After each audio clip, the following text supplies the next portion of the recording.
में द्रौपदी जी को अग्नि से प्रकट हुई, ज्वाला, यज्ञ ज्वाला से।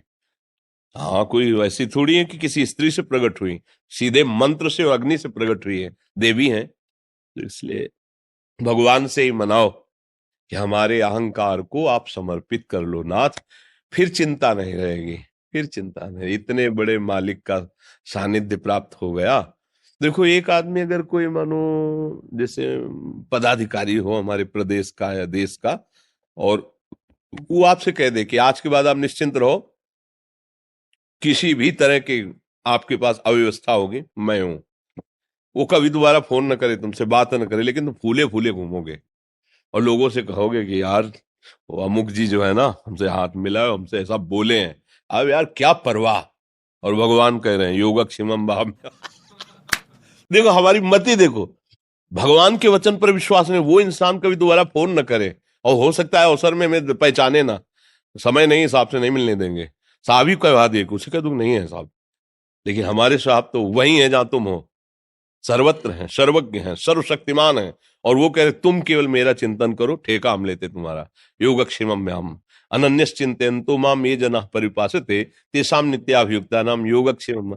बड़ा बेईमान मन है, प्रभु की बात को नहीं मान रहा। नहीं, फिर चिंता क्या करनी, क्या चिंता करनी।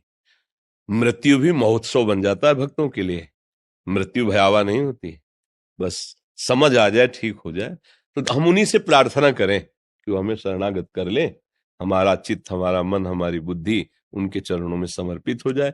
अगर हम संतों की बातें सुनते रहें, संतों का संग का मतलब समझते हैं, उनकी बात का संग। संत संग, मान लो जैसे आप बैठे हो, हमारी बात ना मानो, उस बेकार है, आप ये समझो। क्योंकि यहाँ वो चमत्कार वाली तो है नहीं कि भाई जंतुर बांध लोगी या कुछ ऐसा। यहाँ तो हमारी बात वाली बात है। अगर बात मान गए तो ऐसा परिवर्तन होगा, ऐसा तुम्हें खुद अनुभव होगा कि मैं आनंद। अगर बात नहीं माने तो दीपक तले अंधेरा रहेगा, हमारे पास रहो तो भी परिवर्तन नहीं होगा। बात मान जाओ बस। जो संत समागम है वो श्रोता सोई परम सुजान सुनत चित रति करे।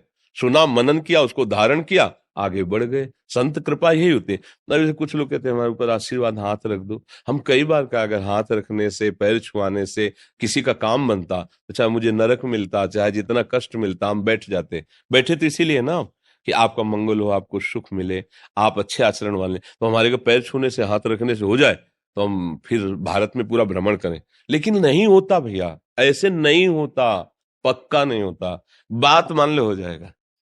जो संतों के मुख से निकलता है, राम राम कहो, राधा राधा कहो, कृष्ण कृष्ण कहो, मान लो सिद्ध हो जाओगे। तुम दूसरों का मंगल करने वाले बंद। मम भक्ति तो भोनम पुनाते।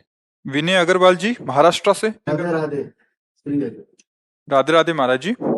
महाराज जी, कर्म सिद्धांत क्या है? संचित कर्म, प्रारब्ध कर्म और वर्तमान कर्म में क्या अंतर है, क्या फर्क है? ये कैसे फल देते हैं? हाँ, संचित कर्म का मतलब है पूर्व गोदाम, बहुत वर्षों का, जैसे खेती का अन्न है ना, जमा तो उसे गोदाम कहते हैं ना। तो संचित, एकत्रित, जो हमारे बहुत से जन्म हो गए हैं, वो कर्म संस्कार हमारे एकत्रित है।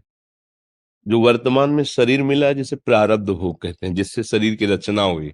दो कर्म मिलाए गए, शुभ और अशुभ, अच्छे और बुरे कर्म, दोनों मिक्स होकर के तभी मनुष्य शरीर बनता है। मतलब गोदाम से जितना खाने के लिए निकाला गया, मतलब वो प्रारब्ध समझो, वो जमा है का पूरा गोदाम से। और कुछ दाना नया फेंका खेती में, जिसे क्रियमाण कहते हैं, वर्तमान